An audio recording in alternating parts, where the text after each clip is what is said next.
Avez-vous déjà vu ces mots under, below, beneath et underneath? Et vous vous êtes demandé, mais c'est quoi la différence? En anglais, effectivement, il y a des mots comme ça qui se ressemblent, mais ne veulent pas nécessairement dire la même chose. Donc aujourd'hui, on va démystifier ces 4 mousquetaires pour vous permettre de les utiliser plus aisément dans le futur. Donc, à vos carnets de notes, prêts? C'est parti!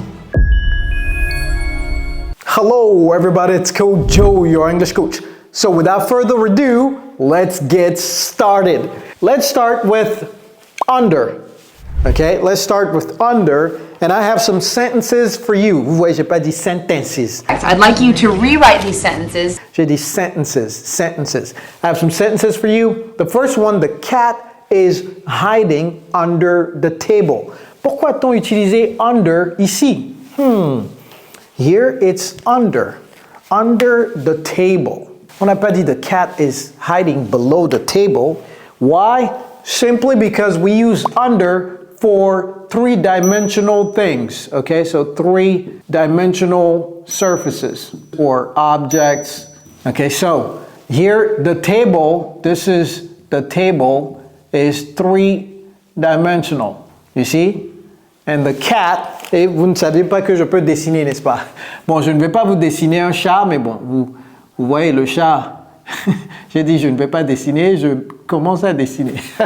So, the cat is under the table, all right? So here it's showing that it's at a lower level than the surface of the table. And if you see any 3-dimensional object and something is au-dessous ou en dessous de ça, utilisez under. Very simple, right?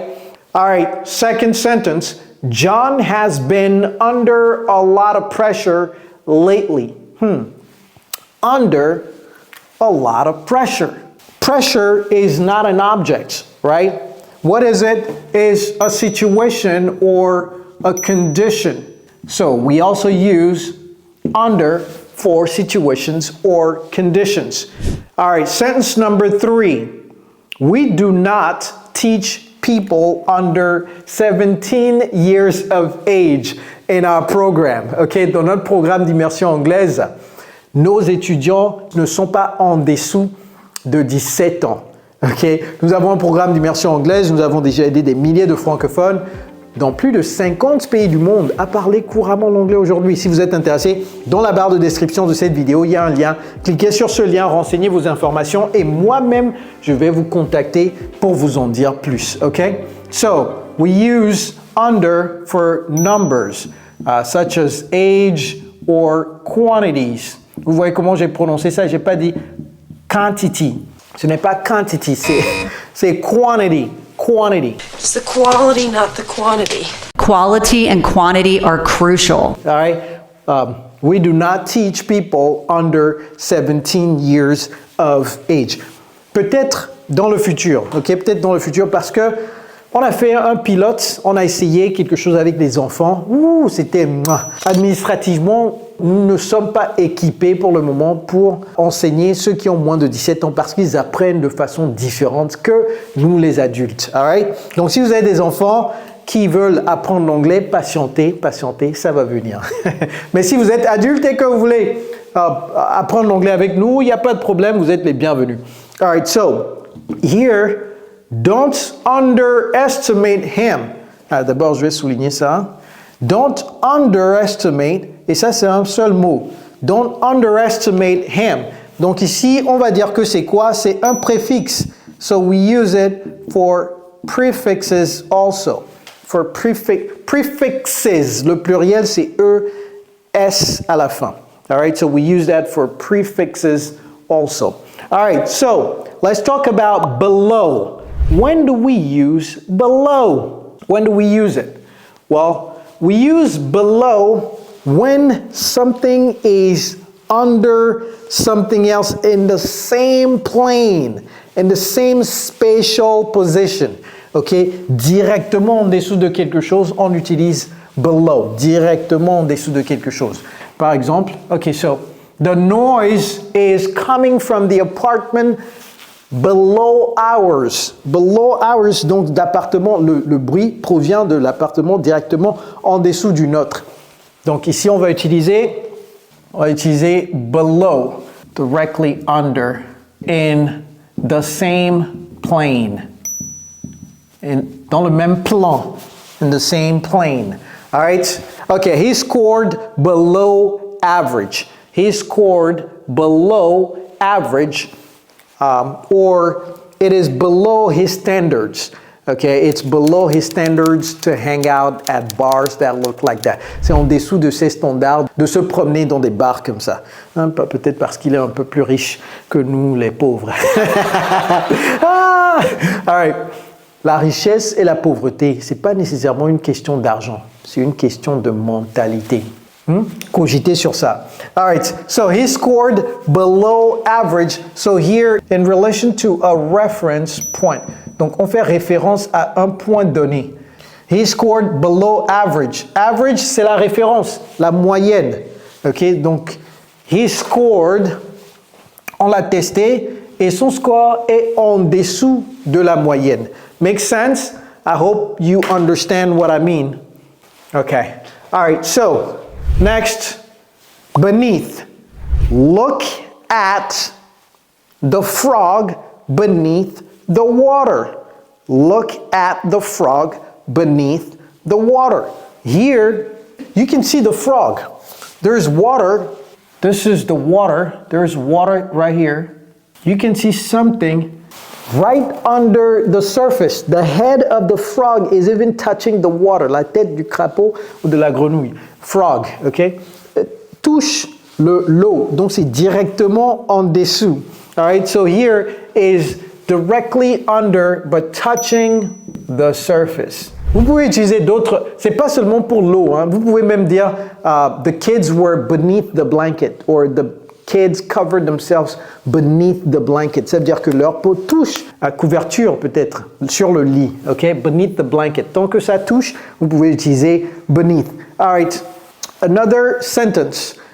Beneath all this anger, Sonia still loves her boyfriend. Ah, l'amour là. Quelqu'un a dit que le cœur a ses raisons que la raison ne connaît pas. Qu'est-ce que le boyfriend de Sonia lui a fait? Il se fait que le boyfriend, vous voulez savoir l'histoire. Vous voulez faire papato, n'est-ce pas? Bon, moi, je n'ai pas le temps pour raconter l'histoire, mais il se fait que Sonia est très fâchée contre son petit ami. Mais en dessous de toute cette haine ou colère, on va dire, Sonia, elle continue d'aimer son petit ami. Ah, le cœur là. Si seulement on pouvait mettre un peu de cerveau dans le cœur, hein, on pouvait truffer ça de cerveau là. Donc ici, c'est quoi? C'est emotions ou bien thoughts. C'est abstrait. Ok. Emotions or thoughts. Beneath all this anger, Sonia still loves her boyfriend. Ah, ce still là, ça veut dire toujours, toujours. Elle continue toujours d'aimer. Beneath, okay, beneath the water. All right, next, I won't respond to his lies. It is beneath me. Quelqu'un est en train de répondre des mensonges, de mauvaises nouvelles sur vous, et vous dit non. Moi, j'ai pas le temps pour ça. Je suis plus grand que ça. Je ne vais pas répondre. C'est en dessous de moi. Vous comprenez? Donc ça, on parle de statut. Status. So you can use beneath. You can use beneath for status. J'ai pas dit status. Ok, j'ai dit status. Status. In status and possession. The status quo is the riskiest option. C'est comme ça que ça se prononce. Et apprenez les prononciations, hein, parce que si vous connaissez le mot, mais vous ne prononcez pas très bien là, c'est comme si vous ne parlez pas l'anglais. Votre interlocuteur ne peut pas vous comprendre. Du moment où votre interlocuteur ne vous comprend pas là, ça veut dire que vous ne parlez pas l'anglais. Donc la prononciation, c'est très important. Et dans notre programme d'immersion anglaise, on met l'accent sur la prononciation parce qu'on sait combien c'est important. I won't respond to his lies. It is beneath me. Donc ici, le concept du mensonge. Sinon, autrement dit, j'allais dire they are beneath me. Mais je ne vais pas dire they are parce que je dis le concept de mentir sur mon compte, c'est en dessous de moi. Je n'ai pas le temps à perdre pour cela. Si vous savez votre valeur là, vous n'allez pas chaque fois utiliser votre temps pour répondre aux mensonges et aux gens qui divulguent de mauvaises nouvelles sur vous. Vous n'avez pas de temps à perdre, n'est-ce pas? All right, and then underneath, this is just a more formal than under. C'est plus formel que under, c'est plus lourd, un tout petit peu plus lourd. Qui a pensé à ça? La personne dit, OK, on a under, mais si on met neath là-bas, bon, ça fait plus dodu. Donc, ça là, je vais vous dire, ne l'utilisez pas. Utilisez ça, ça et ça, OK? Underneath. Mais on va le voir également parce que si votre interlocuteur utilise underneath et que vous n'avez pas appris ça chez Coach Kojo, vous allez dire, hey coach, vous ne faites pas votre travail. Ouais. Vous allez venir me blâmer, n'est-ce pas? The ball rolled underneath the car. Le ballon là a roulé en bas de la voiture. Underneath the car, vous pouvez dire the ball rolled under the car. Prenez une capture écran très rapidement. Tout le monde, ces concepts sont très importants. Commencez à les utiliser pronto, immédiatement. Et je sais qu'il y en a parmi vous, vous avez toujours de la difficulté à penser directement en anglais, n'est-ce pas? Et vous traduisez toujours du français en anglais. Si vous êtes dans ce cas, ne vous inquiétez pas. Cliquez sur cette vidéo, regardez ça juste après celle-ci pour découvrir la stratégie sur comment penser directement en anglais. All right, everybody, it's Coach Joe, your English coach. See ya!